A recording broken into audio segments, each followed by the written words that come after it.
Untuk membahas lebih dalam, kami telah terhubung dengan Koordinator BEM SI Herianto dan juga politikus Gerindra Ahmad Fatoni.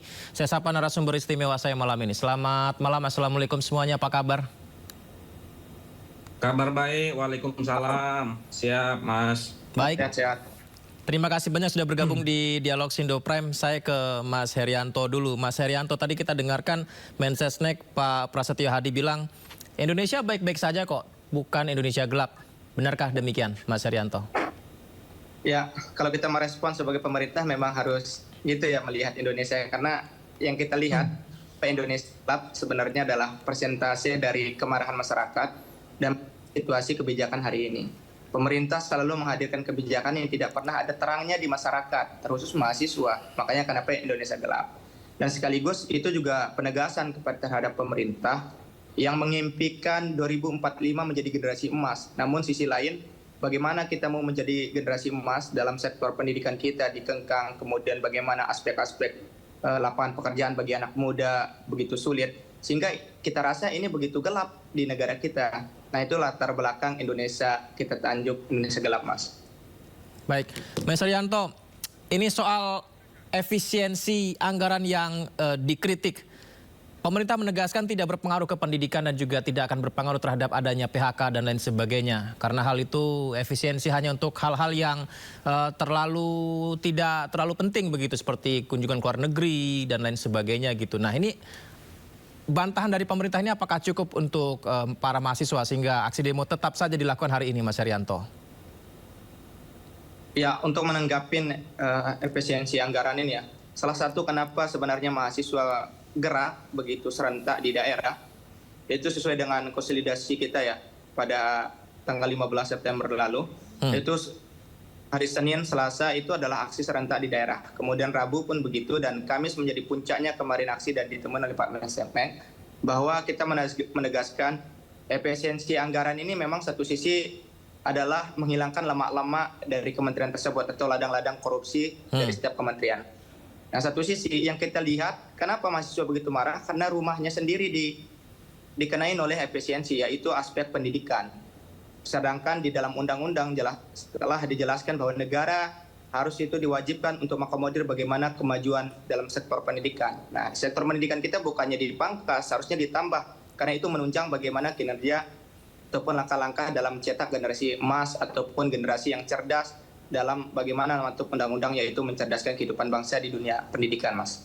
Pemangkasan anggaran pendidikan yang seperti apa mungkin bisa detail dan dispesifikkan lagi sehingga efisiensi anggaran berpengaruh kepada kualitas pendidikan, Mas Herianto? Ya, ini akan berefek domino, Mas. Bagaimana pemangkasan yang telah dijadikan oleh pemerintah, termasuk nanti ketika ada pemangkasan, artinya kan kampus pengurangan dapat jatahnya. Ini akan berefek juga bagaimana tentang gaji para dosen, kemudian bagaimana gaji para pekerja yang ada di setiap kampus, kemudian belum UKM-UKM yang berdampak. Nah, sehingga kalau kita lihat bagaimana narasi dari Kementerian Pendidikan Tinggi yang diresapel kemarin, di dalam raker dengan Komisi 10 selalu mengatakan bahwa ini akan berdampak tentang kenaikan UKT dan pemangkasan kuliah. Walaupun dari pihak pemerintah sudah menjawab ini tidak akan berdampak. Nah itu. Namun kita ingat belajar dari historis perjuangan mahasiswa tahun 2024 ketika kita mengkawal kenaikan UKT dan IP RDPU dan Komisi 10, Presiden Jokowi pernah menegaskan bahwa kemungkinan akan naik UKT di tahun depan. Nah, tahun depan itu kan 2025 ini. Hal itu yang kita wanti-wanti oleh mahasiswa. Kalau kita tidak bersuara, terjadi, Mas. Baik, sebelum saya ke Mas Fatoni, sebenarnya banyak yang menarik tuntutan dari poin-poin dari para mahasiswa yang melakukan unjuk rasa ini dengan tajuk Indonesia Gelap ini. Mungkin saya ingin ini dulu, Mas Herianto. Ini terkait dengan evaluasi program makan bergizi gratis. Nah, bukankah ini di awal sudah berjalan, Mas Herianto, dan akan terus dilakukan evaluasi ke depan? Evaluasi maksudnya apakah supaya lebih merata atau dipertimbangkan ini jangan dulu berjalan? Ya, kita meminta evaluasi total bagaimana MBG ya. Awalnya ini memang berjalan hanya beberapa daerah, tidak semuanya ya. Termasuk di daerah saya NTB sampai sejauh ini belum berjalan. Kita bayangkan yang disampaikan satu anak itu mempunyai 10.000 kuota sekali makan. Sedangkan hanya bulan Januari, kita hitung sampai bulan tanggal sekarang, berapa juta anak haknya yang tidak terpenuhi. dan berapa triliun yang sudah dirugikan. Nah ini baru kita gambaran satu daerah, belum daerah yang lain. Sehingga kalau memang MBG itu dilakukan secara bertahap, harus ada transparansi dari pemerintah itu jelaskan terhadap rakyat. Oh ternyata daerah inilah yang duluan, daerah ini yang duluan, atau daerah ini. Hal itu yang kita mau. Pemerintah itu tidak ada transparansi seperti itu dan kementerian terkait pun tidak bersuara, Mas. Baik, saya ke Mas Fatoni. Mas Fatoni, di satu sisi kita sangat menghargai apa yang dilakukan para mahasiswa yang melakukan unjuk rasa dengan tajuk Indonesia Gelap ini, tapi di sisi lain sebenarnya pemerintah juga menjawab beberapa tuntutan-tuntutan mahasiswa tersebut. Kalau Mas Fatoni melihat unjuk rasa ini sebenarnya tujuan dan keinginannya, apakah sudah terlihat secara jelas, Mas Fatoni, diinginkan? Ya, terima kasih. Pertama-tama saya mengapresiasi ya adik-adik mahasiswa dalam hal melakukan unjuk rasa dengan tema Indonesia Gelap. Tetapi yang pertama begini yang mau saya sampaikan. Pertama, kita sebagai mahasiswa boleh kritis, tetapi kita harus kaji apakah betul. Jangan sampai kita terbawa oleh opini-opini elit politik ataupun masyarakat-masyarakat yang memang mempunyai kepentingan dalam hal ini. Contoh saya sampaikan begini, kalau kita melihat impres, ini kebetulan impresnya sama saya lagi ada pegang impresnya, impres nomor 1 tahun 2025, ya kan. Ada beberapa hal yang disampaikan di sini, terutama dalam poin ketiga yang ditujukan kepada menteri atau pimpinan lembaga. Saya bacakan ya. Yang pertama adalah identifikasi rencana efisiensi sebagaimana dimaksud dalam angka 1, meliputi belanja operasional dan non-operasional yang sekurang-kurangnya terdiri atas belanja operasional perkantoran, belanja pemeliharaan perjalanan dinas, bantuan pemerintah, pembangunan infrastruktur, serta pengadaan peralatan dan mesin. Identifikasi tersebut ya kan tidak termasuk satu, belanja pegawai. Yang kedua adalah belanja bantuan sosial. Kemudian dalam poin keempat yang ditujukan kepada gubernur dan bupati atau wali kota. Yang pertama adalah membatasi belanja untuk kegiatan yang bersifat seremonial. Kemudian kajian studi banding, percetakan publikasi, seminar, dan lain-lain. Yang kedua, mengurangi belanja perjalanan dinas sebesar 50%. Membatasi belanja honorer melalui jumlah tim dan lain-lain. Selanjutnya, dalam poin 4 ditegaskan bahwa mengurangi belanja yang bersifat mendukung dan tidak memiliki output yang terukur. Nah, artinya apa? Kalau adik-adik mahasiswa mengkaji terlebih dahulu, sebetulnya tujuan daripada adik-adik mahasiswa dengan pemerintah itu sama. Sama dalam arti apa? Sama-sama tujuannya adalah memperjuangkan kepentingan masyarakat, kepentingan rakyat. Ya kan? Jadi kalau kita melihat impres, itu tidak ada yang seperti disampaikan sama adik-adik mahasiswa tadi, ada pemotongan gaji dan lain-lain. Itu tetap ada. Tapi yang pemerintah lakukan adalah efisiensi anggaran yang hal-hal tidak terukur. Contoh tadi kegiatan yang sifatnya seremonial dan lain sebagainya. Jadi sebenarnya tujuan pemerintah itu efisiensi anggaran ini agar tepat sasaran. Tapi memang Mas Fatoni saat beberapa bulan yang lalu mungkin viral di media sosial beberapa orang yang mengalami PHK yang diarahkannya ke efisiensi anggaran. Ini berarti salah kaprah dengan yang terjadi. Apakah ada implementasi yang tidak tepat? PHK dalam konteks apa nih? Ya, kalau misalkan dalam konteks perusahaannya pilot dan lain-lain, ya jelas karena perusahaan memang sudah tidak mampu, ya kan? Gitu. Jadi tidak ada hubungannya dengan pemerintah kalau menurut saya seperti itu. Jadi tidak ada dikait-kaitkan dengan efisiensi anggaran. Ya, betul. Oke, baik. Mungkin saya ke Mas Haryanto. Mas Haryanto, kurang kajiankah untuk melihat sebenarnya impres dari Presiden? Ya, saya rasa mohon izin untuk Pak Ahmad tadi belum mendengarkan secara penuhnya ya. Kita bilang maksud dari pemerintah memang baik untuk efisiensi anggaran, yaitu menghilangkan lamak-lamak. Lama-lama itulah langkah-langkah korupsi yang ada di kementerian itu, termasuk tadi seremonial, beli alat-alat tulis, itu adalah lamak-lamak. Tapi yang kita pertegas, ketika mahasiswa tidak bersuara di dalam sektor pendidikan, ini bisa saja menjadi pemangkasan. Makanya kenapa tidak sebelum hal itu terjadi. Jadi sama-sama kita baca. Jadi jangan dianggap bahwa mahasiswa yang bertindak kritis adalah orang-orang yang benci terhadap pemerintah. Padahal hadirnya tidak ada anggapan seperti itu. Justru kalau Justru bertindak dan kritis itu memberi masukan baik-baik. Makanya kenapa kita meminta poin tuntutan itu adalah agar diterima, oh ternyata ini mahasiswa yang dianggap. Jadi kita menganggap bahwa pemerintah dalam pensi anggaran itu sangat baik, karena ini hal pertama kali juga terjadi di negara kita, saya rasa, dan ini suatu keberanian dari pemerintah. Namun di aspek-aspek lain harus diperhatikan. Nah ini pendidikan ini tidak boleh dipangkas, seharusnya ditambah. Baik. Karena ini ada rumahnya pendidikan calon generasi emas yang akan dicetak itu, Mas. Mas Herianto dan Mas Fatoni, saya akan ajak Anda berdua dan juga rekan-rekan semuanya untuk melihat situasi terkini di kawasan Patung Kuda Jakarta, aksi demonstrasi unjuk rasa yang masih berlangsung saat ini. Kita akan cari tahu selengkapnya seperti apa. Ada rekan Indra di sana. Halo Indra, seperti apa, apakah aksi unjuk rasa sudah dibubarkan, Indra?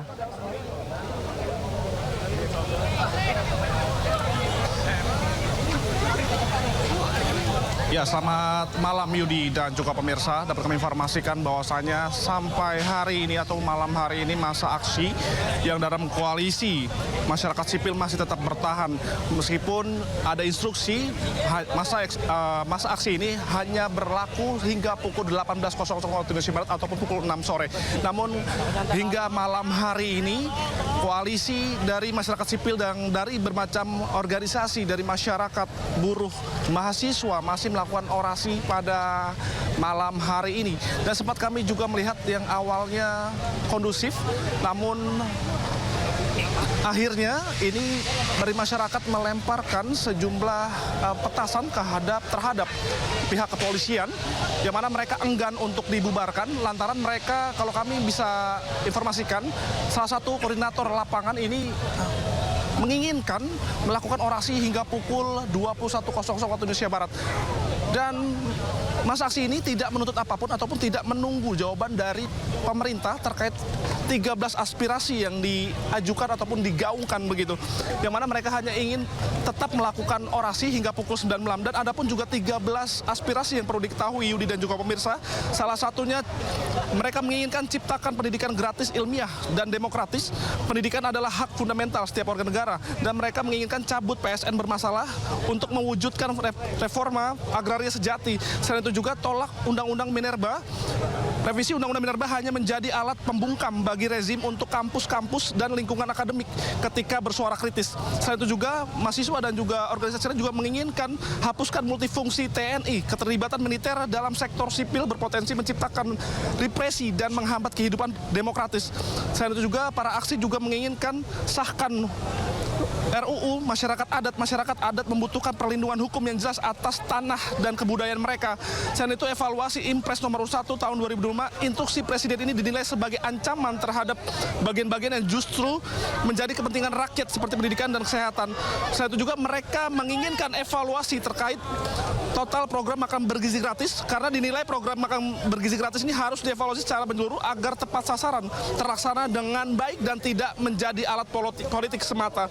Selain itu juga realisasikan anggaran tunjangan kinerja dosen dan masih banyak lagi yang mereka inginkan untuk pemerintah segera mendengar secara langsung dan segera mengevaluasi program-program kebijakan yang sejauh ini mereka melihat semua kebijakan pemerintah ini tidak diberlakukan secara terbuka ataupun transparan. Mereka menginginkan evaluasi ini dilakukan yang mana setiap kebijakan ini dengan rakyat begitu. Dikarenakan banyak terkait hukum juga mereka juga menilai hukum yang tidak terlihat tumpang tindih begitu Yudi dan juga pemirsa. Dan kami informasikan juga dan memang cukup berbeda ya. Aspirasi pada hari ini lebih banyak dikarenakan masa lebih banyak. Kalau kita bandingkan dengan hari kemarin ini hanya ratusan mahasiswa saja dan sudah didengar oleh pihak istana yang diwakilkan melalui Mensesnek yakni Prasetyo Hadi. Mereka bertemu secara langsung di tengah-tengah mahasiswa untuk menyetujui 9 aspirasi untuk segera dilaporkan ke Presiden Prabowo Subianto untuk proses evaluasi dan tindak lanjut. Demikian Yudi. Baik, terima kasih Indra Setiabudi melaporkan langsung dari Patung Kuda Jakarta. Saya ajak Anda pemirsa untuk mendoakan semoga aksi unjuk rasa ini yang juga terjadi di beberapa daerah tetap berlangsung dengan aman, tertib, dan apa yang diinginkan bisa tersalurkan, tersampaikan oleh pemerintah. Kita lanjutkan dialog kita bersama Mas Herianto dan juga Mas Fatoni. Mas Herianto, kemarin Mensesnek Prasetyo Hadi sudah menemui masa tanda kutip Indonesia gelap di Patung Kuda Jakarta. Mengapa masih ada aksi unjuk rasa hingga saat ini? Apakah ada yang belum tersampaikan dengan maksimal, Mas? Ya, melihat situasi kemarin, sesuai dengan surat instruksi konsolidasi kami, hari Senin, Selasa itu aksi serentak di setiap daerah, begitu juga Rabu ya. Dan puncaknya adalah hari Kamis yang kita sepakatin dan sampai kita tidak akan bubar sampai dari pihak istana maupun pemerintah yang menemui masa aksi itu. Dan situasi di lapangan kemarin agak panjang berdialog dan saling membenarkan.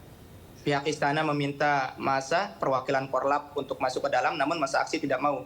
Kita mentegaskan bahwa kalau memang benar pemerintah berada dalam barisan rakyat, seharusnya pemerintahlah yang menemuin rakyat di tengah-tengah kerumunan masa aksi kemarin. Alhamdulillah dengan begitu negosiasi kita bisa ngadirin di atas Makom. Nah, yang menjadi penegasan kita adalah ultimatum 2x24 jam untuk poin tuntutan kita dipelajarin oleh pemerintah, termasuk dilaporkan ke Presiden Prabowo. Nah, namun situasi hari ini kenapa teman-teman kita turun aksi mahasiswa dengan berkonsolidasi dengan masyarakat sipil, sesuai dengan surat instruksi kita, kami dari BMSI tidak turun di hari Jumat ini ya. Namun kita kembalikan kepada mahasiswa dan kampusnya hak wajibannya masing-masing ya. Berkonsolidasi dengan masyarakat sipil itu sendiri. Karena kita masyarakat adalah suara mahasiswa. Begitu juga mahasiswa adalah suara rakyat. Saling bersinergi untuk menyuarakan bagaimana kebaikan untuk bangsa kita, Mas. Baik, Mas Fatoni, saya menangkapnya mungkin dari yang disampaikan rekan-rekan mahasiswa ini adalah mengenai impres, kemudian juga efisiensi anggaran memang sudah ditegaskan tidak akan berpengaruh terhadap pendidikan. Tapi yang dikhawatirkan dengan kondisi sekarang, ini nanti bisa berpengaruh pada adanya bidang pendidikan yang dikurangi anggarannya sehingga menyulitkan mahasiswa. Dalam hal ini juga termasuk biaya pendidikannya. Nah, memastikan supaya itu tidak terjadi seperti apa, Mas Fatoni? Oke, yang pertama saya mau sampaikan begini, ya kan? Kalau kita melihat beberapa daluarsa lalu, ya kan, anggaran ini, euforia anggaran ini sebenarnya sudah lama. Selama ini menjadi isu di tengah masyarakat itu adalah terkait dengan pemborosan, melakukan studi banding, melakukan kegiatan-kegiatan yang sifatnya seremonial, ya kan.